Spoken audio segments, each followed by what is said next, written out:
I think it's possible that I wouldn't have started a company if it wasn't for COVID, right? With Maven, because I saw a window into these new types of courses that were live with a real instructor who really put a lot of care and detail orientation into crafting a learning experience, I thought, wow, we could take on college. That is the long-term goal of Maven. As the desire and interest in college goes down, and as the cost goes up, Maven's goal is to eventually provide that alternative. This Zoom thing, Zoom is really the bedrock of Maven. AI really enables the flipped classroom in a way that it has never been possible. And so customizing your learning on a per student basis and helping people learn through AI generated and AI curated course content is going to be the future.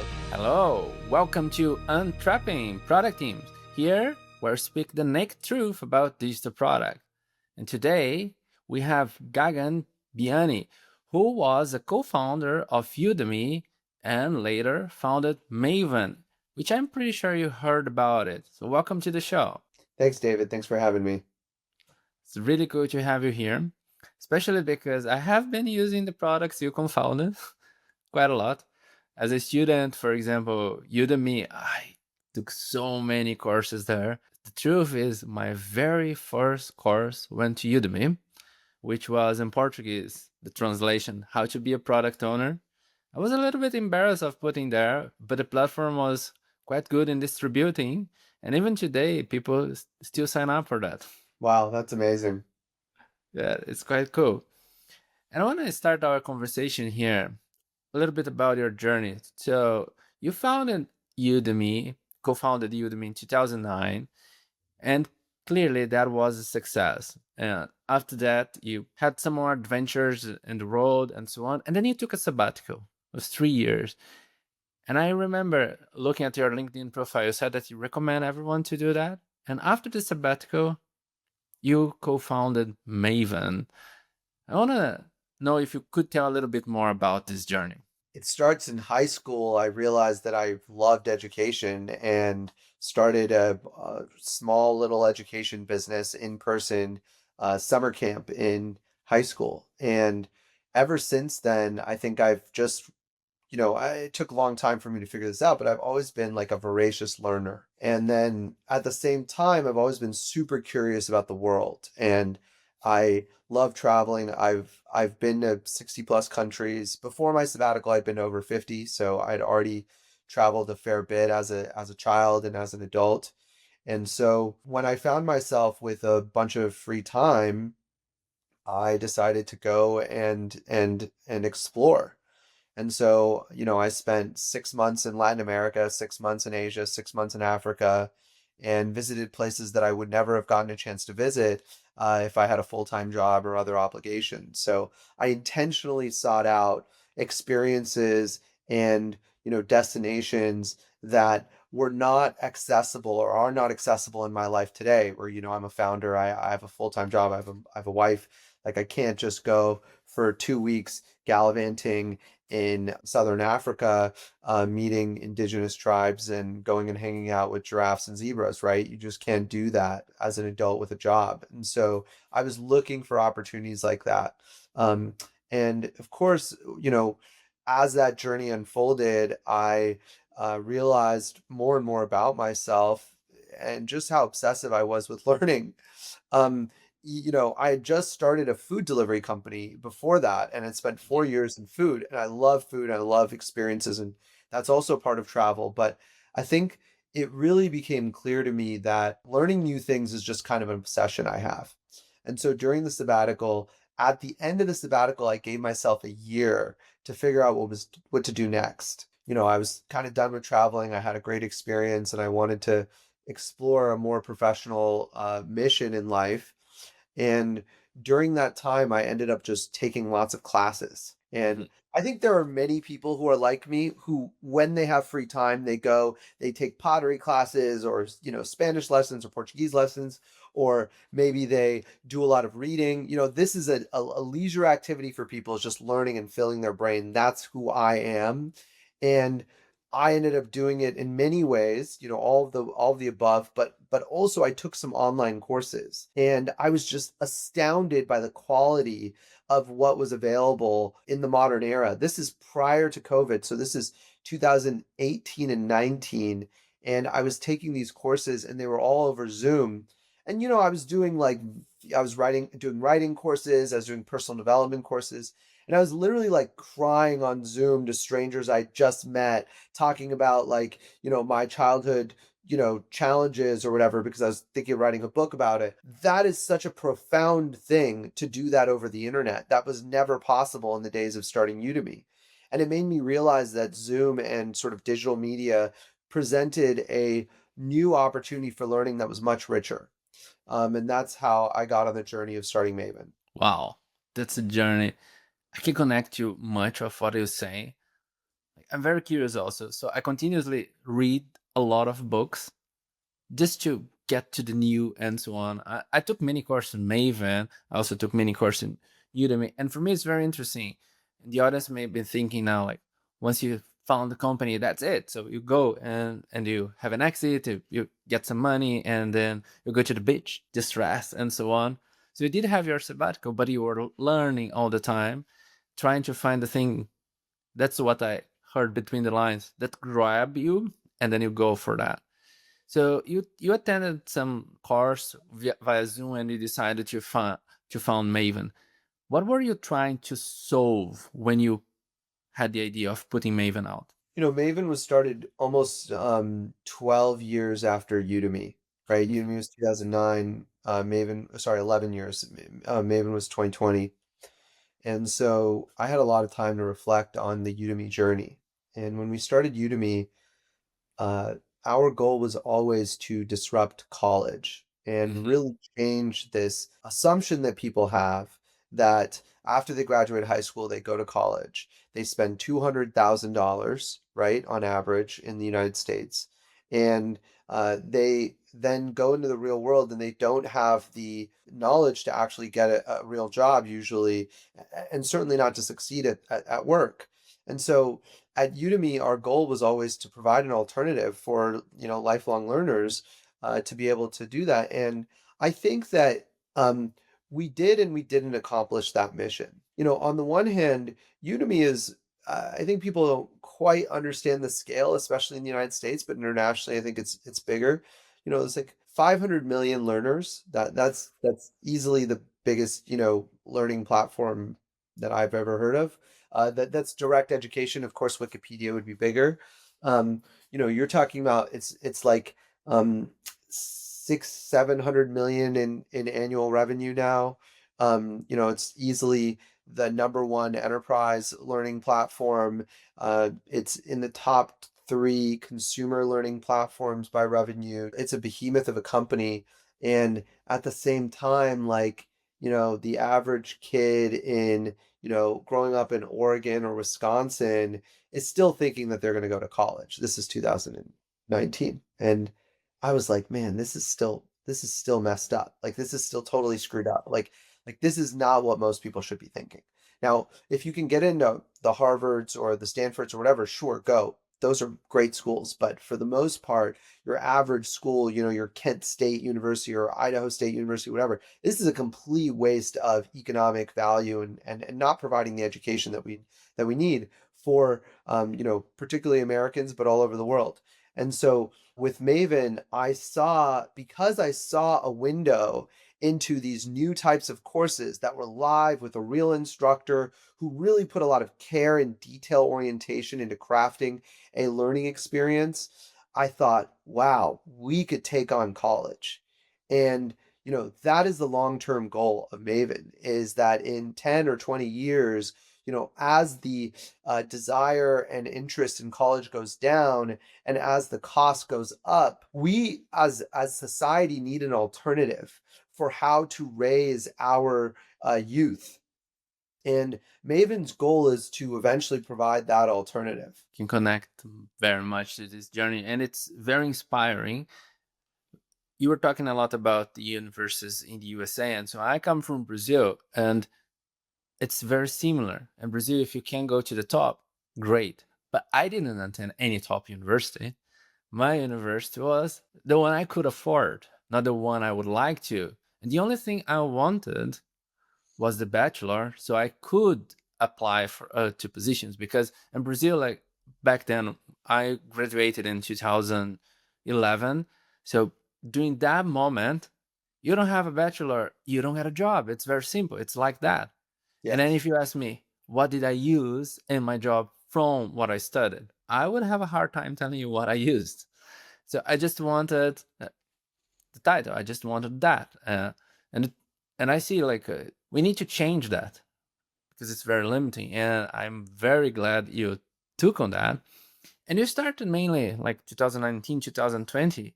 Though 2020 especially was a hard year. For now, like seems a bit behind us already, 5 years from that moment. But it was COVID. How was that for you? Yeah, I think it's possible that I wouldn't have started a company if it wasn't for COVID, right? Uh, COVID both drove me to realize that wow, this Zoom is really the bedrock of Maven, right? It's the platform change, it's the iOS to Uber, Zoom is to Maven, and so the platform change of being able to do live video conferencing, especially at large numbers, right? 50, 100 2,000 participants. Um, that is what enabled Maven. And obviously that all accelerated in COVID. So it kind of lit a fire under my ass of like, well, this is happening right now. Like the education is going to change. That was one thing. The second thing is I was a little bit more bored than usual because I couldn't travel. I couldn't do as much. I was stuck in my, apartment. We were living in Austin at the time.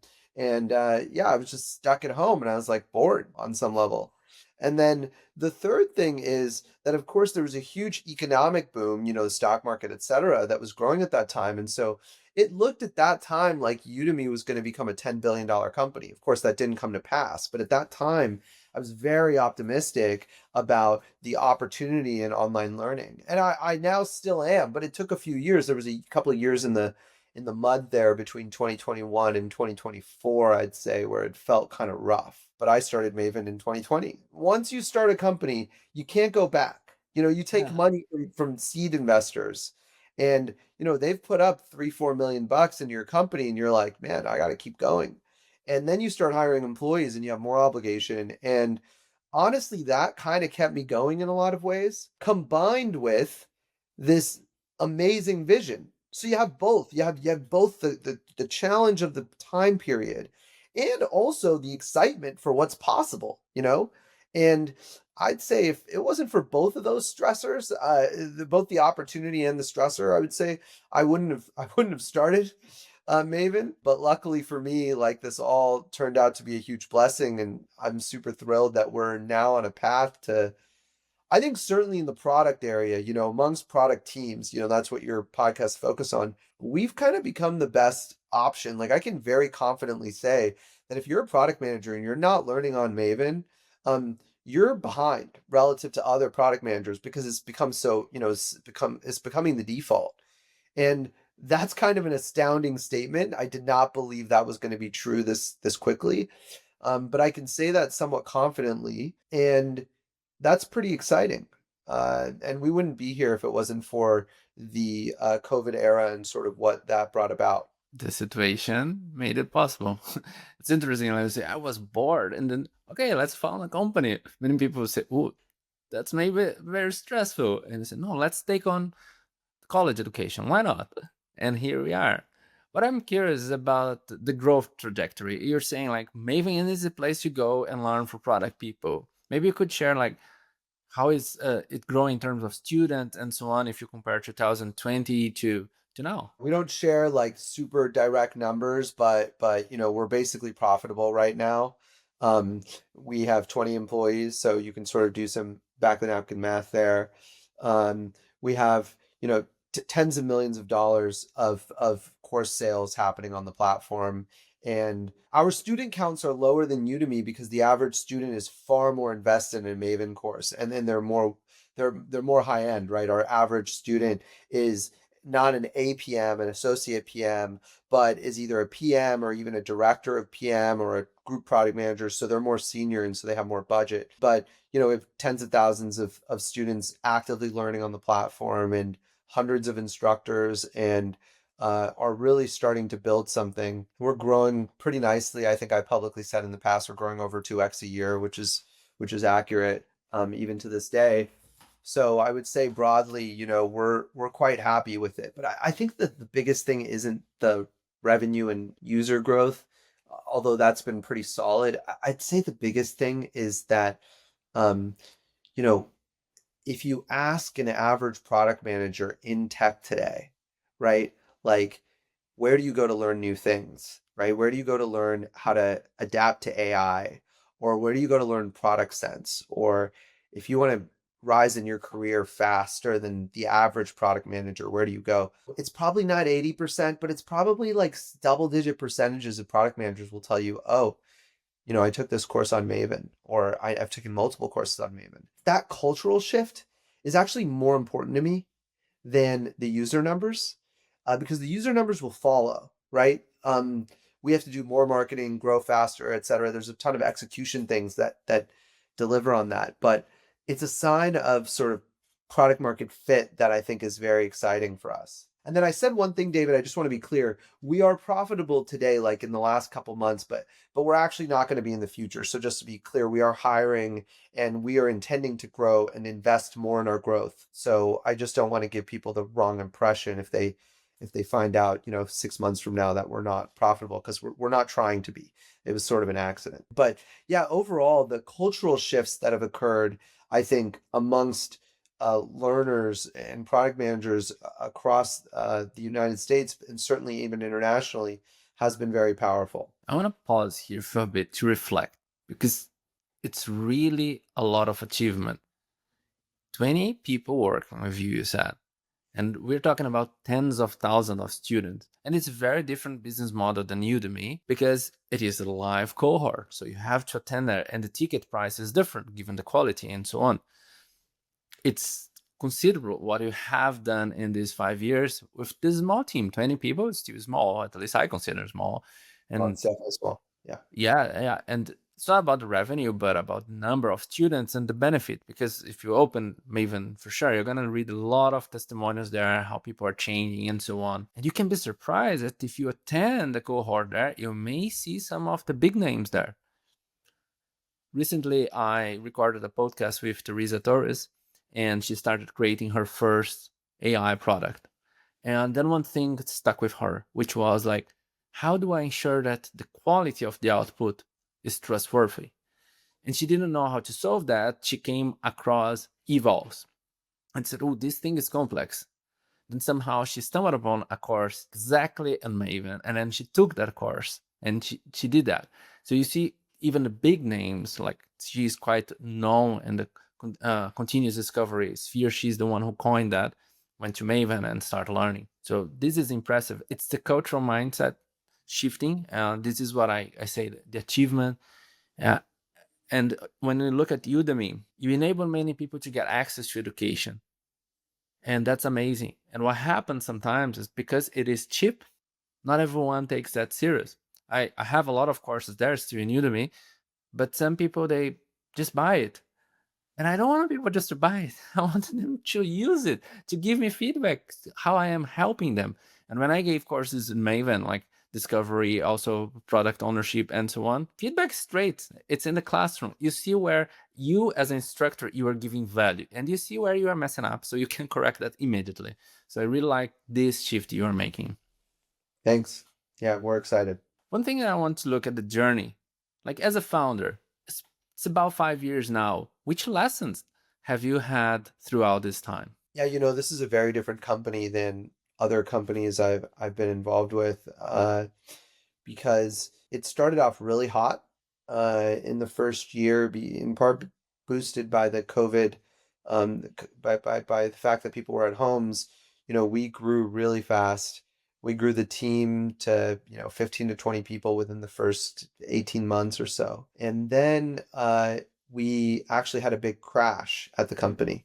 And so, I mean, the revenue didn't actually go down, but the retention was quite bad. So we realized that our initial set of users on both sides of the marketplace weren't quite right. And so it took us like 2021, 2022, 2023 is when it started clicking. So it took us many years of just sort of wandering in the wilderness, trying to figure out if we still had something. And during that time, by the way, when we started Maven, there were about, 5 to 10 different companies popping up that all had some flavor of cohort-based learning. And uh, all of them have since pivoted. So all of them went through the same period of time, this dark period of time, 2021, 2022, all the way to 2023, 2024, like where they all ask themselves, like, hey, is this really the right model? Should we change? And stubbornly, like, I'm just so committed to this idea that cohort-based learning, particularly online cohort-based learning,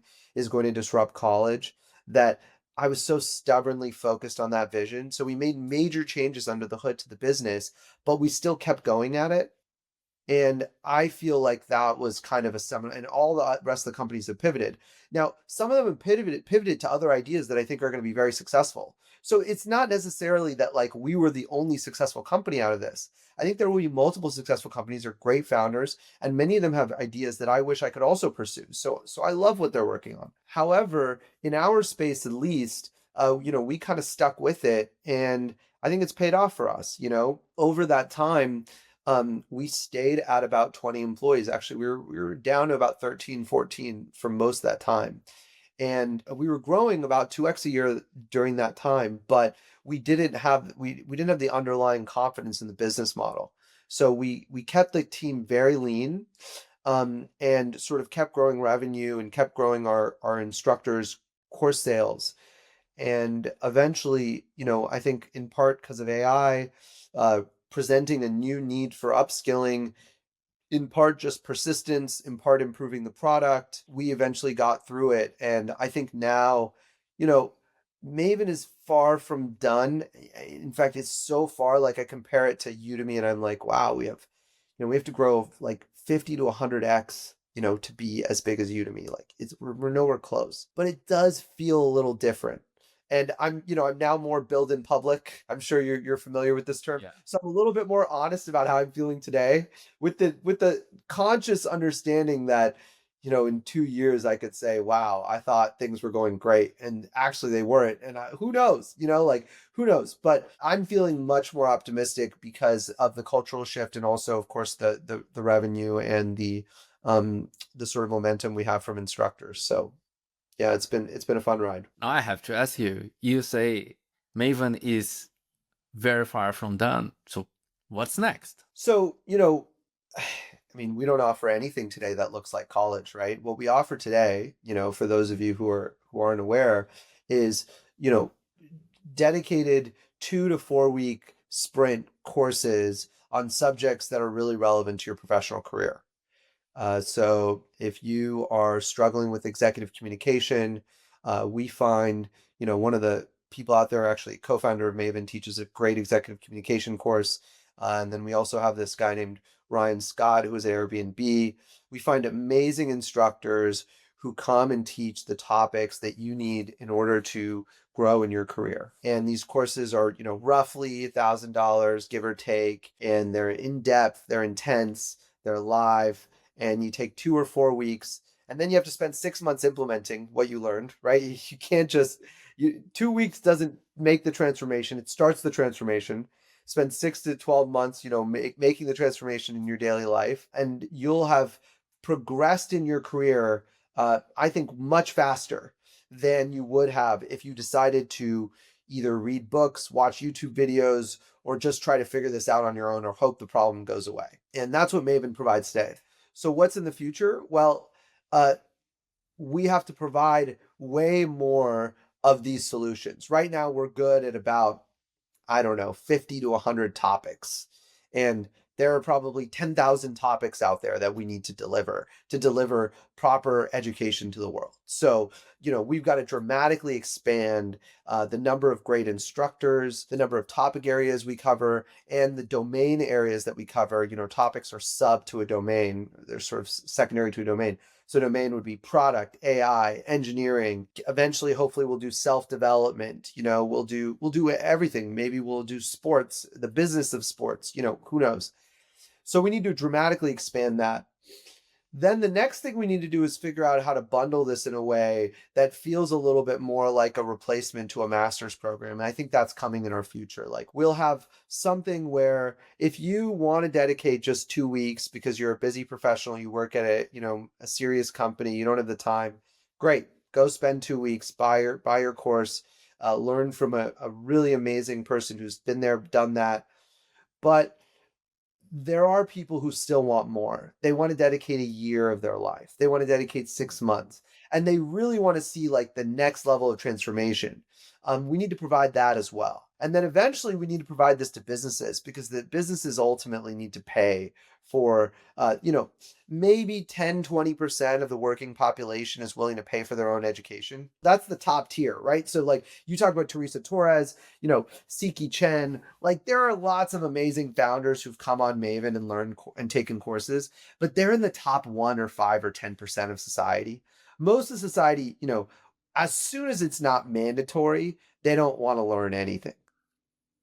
And so, how do we start to encourage some of those people to take their career into their own hands? Because what happens is if you don't learn anything between college and your 30s and 40s, you end up realizing way too late that there's a set of people who've gone way past you. And also, technology and business has changed so much since college that actually like your skills start to get outdated and you start to get worse jobs, you get laid off, or you just aren't as up to date and you're not performing at the same level.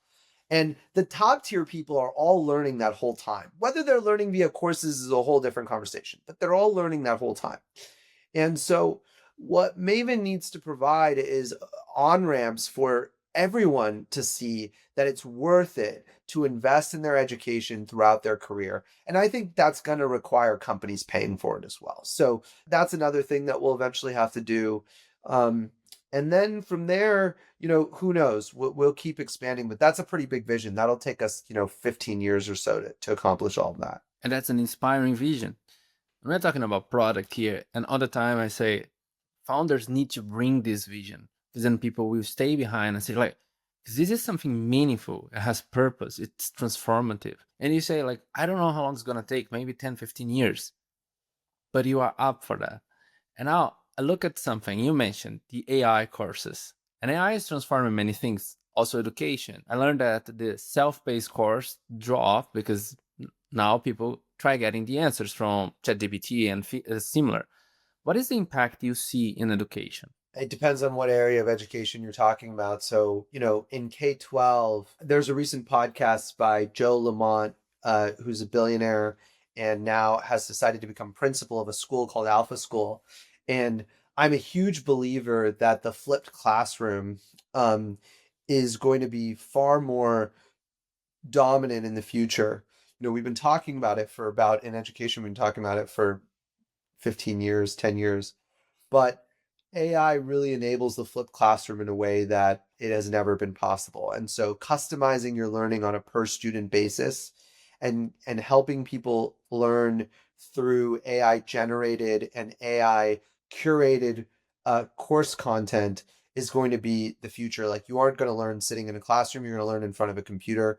And according to Joe, you're going to learn only 2 hours a day as a student. You don't need to learn, 8 hours a day or whatever. And that's including homework, I think. So it's insane. You can learn everything. You could be top 1%. And so that's K-12. Now, why is K-12 so different from lifelong learning, right? And what you learn in, in learning is as you get older, the challenge of learning is much harder, right? So if I'm trying to teach someone multiplication, it's literally just like memorizing multiplication tables, right? It's quite, and so it's objective. Every student in the entire world can learn math the exact same way, and that's totally fine. But as you layer more and more knowledge on top, people start to individualize and they become different people. And as a result, the specialization that's required for each form of learning gets much, much more granular. And that's where I don't think is anywhere close. You know, because AI is very good at generalized knowledge, fairly bad at niche knowledge. And so, like, if you're trying to learn truly what's the cutting edge of product, you know, AI can't really help you because it doesn't have the training data and it's just entirely built off of and by the way, you don't have the motivation. So it's very hard to stick with it the way it's very hard to stick with asynchronous courseware. And so as you get older, I think AI actually plays less of a role. So AI becomes more like a replacement for YouTube or Wikipedia, um, and less like a replacement for like actual dedicated learning. Whereas when you're younger, I think it's truly a replacement for dedicated learning because a lot of what teachers learn in the classroom is objective and consistent throughout every classroom in America, or in the world. And so I think AI will have less of an effect on the process of learning for adults. Um, but still, it'll have a profound effect because YouTube has a profound effect, right? You and I'm sure, frequently go to YouTube to learn things. So for point in time, hey, I have a really big pain and I need to solve this problem in the next 5 days, like AI all day long. But if you want to make major transformations in your career, you need more in-depth, richer knowledge from someone who's really an expert, who's curating it for you, who's going to hold your attention for 2 weeks. I don't think AI is going to play in that world. And that's a very spiky point of view because very few of our, I talked about our competitors, like all of our competitors are trying to figure out how to make AI the new teacher.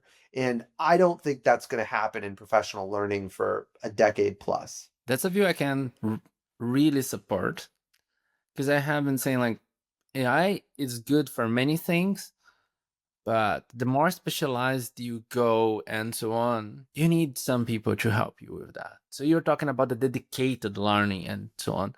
And you're saying that for that, AI is not gonna be the one replacing. And I connect, because when it comes to multiplications and so on, yeah, you just memorize. I remember in Brazil, like and I had to study history, geography, all of these things are predictable. You take this textbook that they are, I don't know, 20 years old, and you just go through, memorize everything. I was just sleeping in the classroom. That's what I did. And then I would read the things. Yeah, I can memorize things generally easier. So I would just memorize and then would go and answer the questions, and that's it. Well, yeah, I can help with that. Yeah, and just to be clear, obviously, like, K-12 is more than just memorization, but Mhm. it's objective. So even if, it's more consistent, it's more objective. So there are various forms. Memorization is a big part of it, and it's very important. But it's not just that. The other thing that's interesting though is that even in K-12, you know, the hardest part, if you listen to Joe talk about Alpha School, the hardest part is not the transmission of information from the teacher to the student or from the AI to the student. It's actually the motivation of the student to actually go and try and learn. And so actually he says 90% of the challenge in K-12 is motivation and 10% is education, right? Um, and that is also true as adults. In fact, it's even more true. Maybe it's 95 or 98% motivation. That's the other thing that cohort-based learning really helps with. It helps motivate. Because it's on your schedule. You paid $1,000 for it. You've got a whole bunch of other people who are really interesting and cool taking the course with you. So you're like, wow, I'm not the only one. Like, I'm not crazy for being a product manager at Google and thinking I need to go and learn something. Like, no, there's literally like, I mean, there's probably 1,000 plus, product managers between Google, Meta, the sort of top companies who are all learning at the same time on Maven. So you're like, oh, shoot, this is like, it motivates you. And so that's actually the thing that is very difficult for AI to do because, like, let's be honest, like, you're just going to ignore the AI. Like, you're going to ignore it. Like, it's going to get really sophisticated game mechanics and do whatever it can to try to convince you to pay attention to it. And at the end of the day, either it'll become like Duolingo, where it's like, yes, you've solved for game mechanics, but you can't learn anything on Duolingo. Like, so it's either that or you don't actually learn language. Like, we could talk about this a whole bunch, but like, you can't really learn language properly on Duolingo because it's so gamified. Or it'll be, you won't pay attention to the AI because it's going to be convincing you to eat your broccoli, and eating broccoli is just not fun. And the AI isn't going to convince you to do that. So I very much believe that you have to have a real human, and that human connection is not going away anytime soon. In fact, it might be a more important thing in the future than it has been in the past. In anything, like any kind of product we're building, what happens is, are we addressing the right challenge? And you named one thing that continuously I see that ignored: the motivation. So sometimes you ask the question, how do we make the course easier? How do we make this message and so on? But if you're saying that 90% of people actually struggle with the motivation, well, the course can be whatever it is. If people are not motivated, they won't go there. And I continuously see the thing about the group. So whenever you create a community and see more people there, the motivation keeps spiking, and that gets a matter not only for the students, also for the instructor, because then the instructor will be more engaged and so on. But I'm Yeah. curious. Mhm. Sorry, let me riff on that for a second. So let me bring this back to people who aren't in education, who are listening to this Mhm. podcast, right? Because this same theory applies to so many things. So, Jeff Bezos has an amazing quote, like, or a philosophy that, like, there are three things that matter to Amazon customers, right? It's value, uh, selection, um, so it's price, selection, and like the delivery speed, basically, and like the delivery time. So he organized the entire company around the principle that we need to get you the cheapest goods possible with the widest selection available and as fast as possible. That core insight built, $1 trillion company, or, I don't know, it's probably close to that. And if you're an entrepreneur, you're a product leader who's building a product, if you can figure out what the number one and number two criteria are for your user in your market, and just focus on that, you're much more likely to be successful. And so I think in education,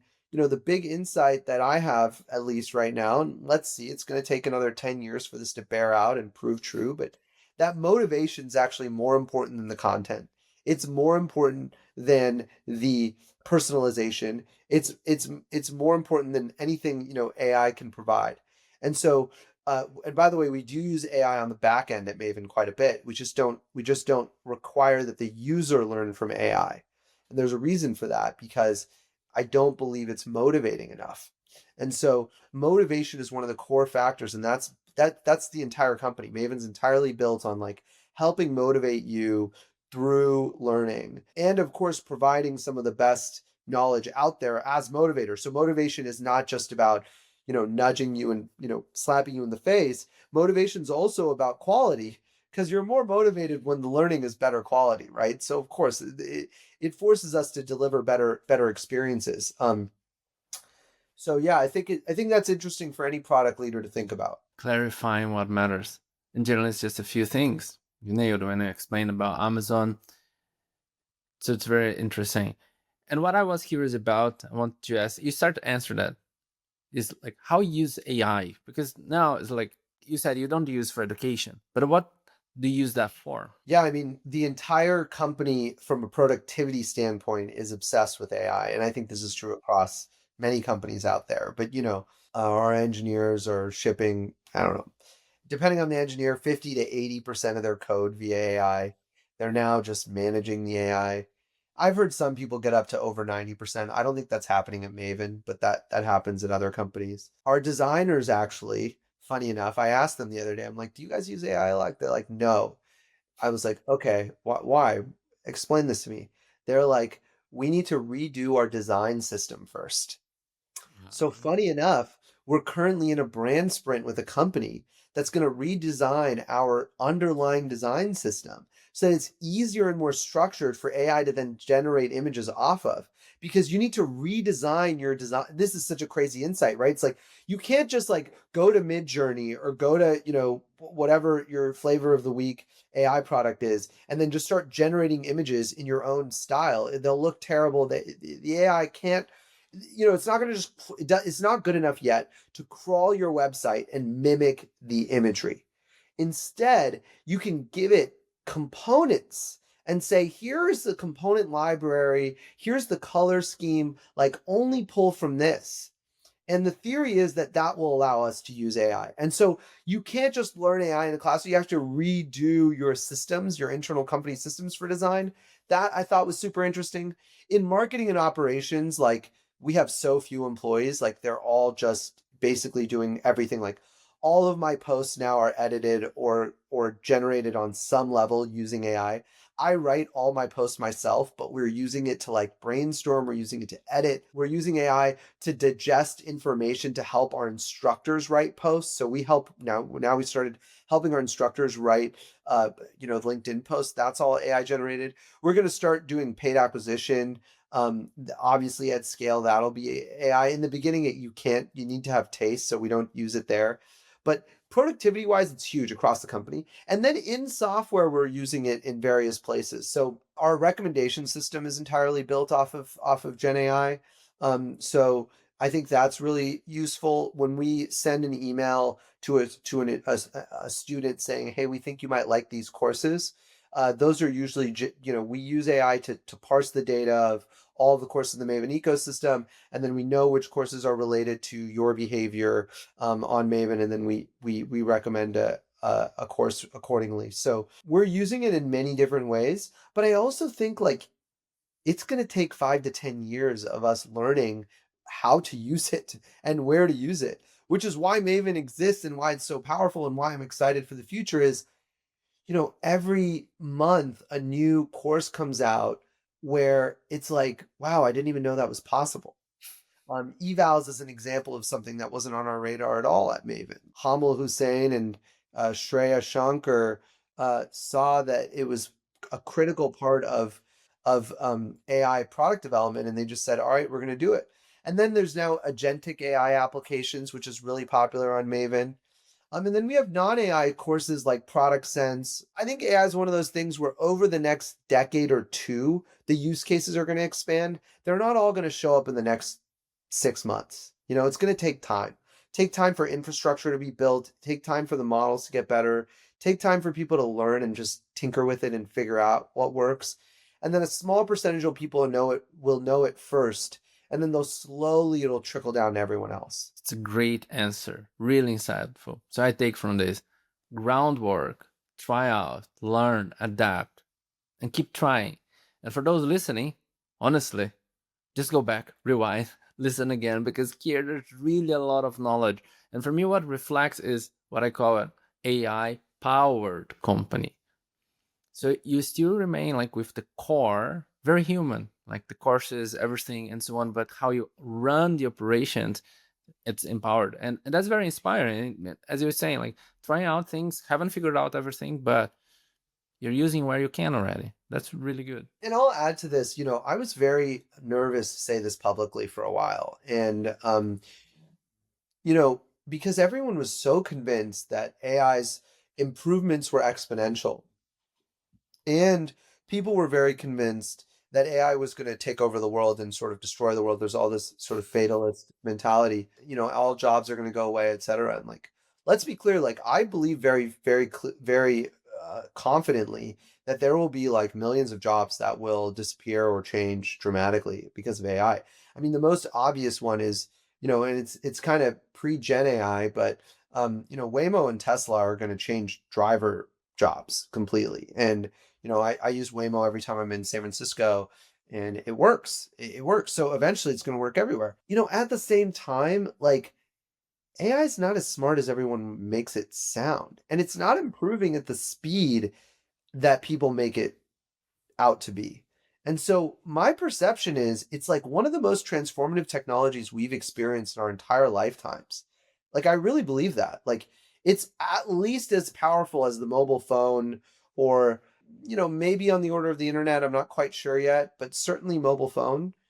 And I still also think it's like not gonna it's not that smart. It's not like I can't just feed it Maven and say, "Oh, why don't you go run Maven for me?" It's not even close. Like it can't do 98% of my job. But the 2% it does is like the part I hate the most. So it's actually really empowering, right?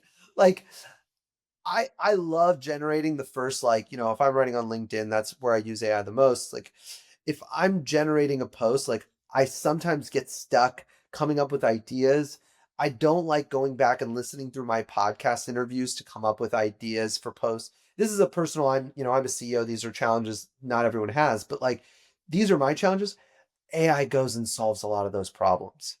But when it comes to actually hitting publish on LinkedIn, would I trust it to actually write regular posts and publish? Hell no. It's not even close. 50 to 80% of it is garbage. And then the other 50 to 20 to 50% is like good. And so I think that we're still it's super powerful, and yet I don't think you're out of a job anytime soon as long as you learn how to use it, because the productivity of someone who uses it is significantly higher than those who don't, especially in IC roles.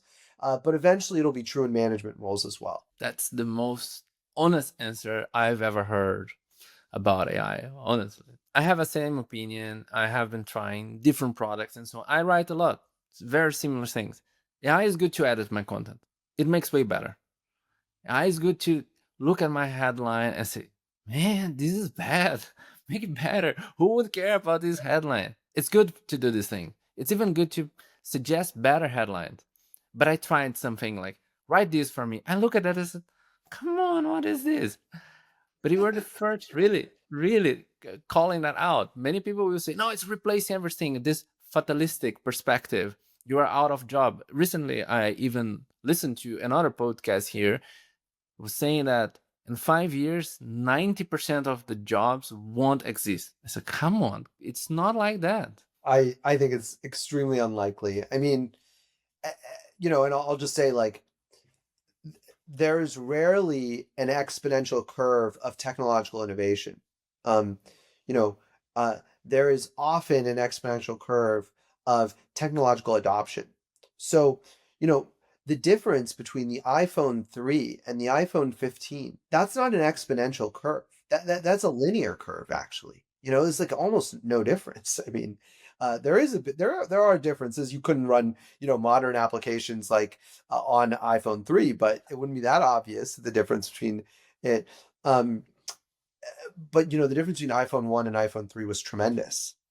And so I think, and the difference between the iPhone and what came before it was even bigger. And so actually, I think technology innovation is on an S curve, and the steep part of the S curve is very, very short, very, very short. Um, and so typically, you have a long, long slog to get to a breakthrough innovation. And then finally it happens. And the internet was like this, mobile phones were like this, SaaS was like this.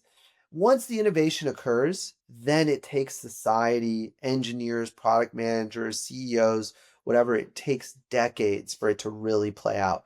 I mean, still to this day, I don't know if this is accurate, but I know in my local city in Oakland, like there's still a ton of stuff that's not on SaaS, like that's not in the cloud.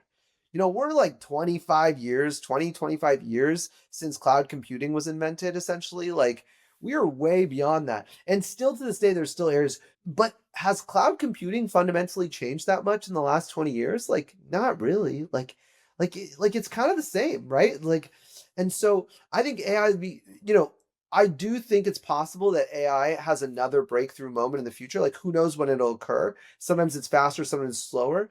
But what we have today is not getting exponentially faster every year. And that curve that people have in their heads feels very unlikely. I mean, I don't know. I just haven't seen it. I've also done some ground research, some first principles research on AI, and there's a bunch of reasons for why this is all. I believe this. My expertise is like a more humanities business mindset of sort of watching technology changes. And so, yeah, my view is that it's very, very uncommon for technology to just keep getting better every week and every day. And I don't see that happening with AI today. Couldn't agree more. You talked about cloud computing. I live in Germany. Just come here and you see what's gonna happen. People will ask you to pay with cash. You are gonna get letters in your mailbox, and you need to reply the letters to the tax office. And that's how it goes. And now you're saying about AI replacing everything? I'm trying to replace paper here. You're right, absolutely. And by the way, that's true in America too, right? And that's true in Oakland, California, which is like, it's kind of it's not a tech forward city, but we're literally, 20 minutes from the heart of Silicon Valley, right? In San Francisco. It's like, even in Oakland and in San Francisco too, by the way, all of your tax paperwork comes via mail. Your property tax paperwork, for example, you can pay online now, by the way, so that's good. But if they want to send you a notice, they don't email you. They send you it via mail, so you have to check your mail. So yeah, I mean, an email was invented like 30 plus years. I don't know when email was invented. These dates are not. I'm not good at this, but 30 plus years ago, right? Like we're talking a long time ago. So yeah, it's going to take a long time to adopt all of this. And hopefully that gives people hope. Hopefully people are listening to this are thinking, okay, great. Sigh of relief. Like maybe Gagan and David are right. Like at least someone's saying something different. Who knows? Like we're not experts. We're not experts at this. Like, but maybe they're right. And maybe my job isn't going to go away in 5 years. And so maybe it's worth it for me to like learn enough about AI, but also just chill out, enjoy my life, like do good work and like learn enough about AI so that I can be dangerous, so that I can be AI powered rather than AI replaced. And I think that's hopefully the message to most people who are listening to this that I think the future is pretty bright for them. Hope, learn, and chill out. Love that. That's a good way of getting to the end. It's been great. Is there any other thing you want to share with those listening to us? No, I think that was great. I mean, I'm really grateful for the time and all the energy you put into this podcast, David. And I know it's a lot of work behind the scenes. People think you just show up and talk, but the reality is you do research, you get guests, you have to then market the podcast. Like, thank you for all the hard work you do for sharing our message. And yeah, it's been great. I'm glad also. Thank you for being a Maven user and being such a loyal fan. Appreciate it. Thank you. Thanks. Everyone, this has been a really honest episode. Thanks for listening or watching to us. Don't forget, subscribe if you want to get more honest content like this. And remain hopeful. Let's keep untrapping the product road together. Thank you.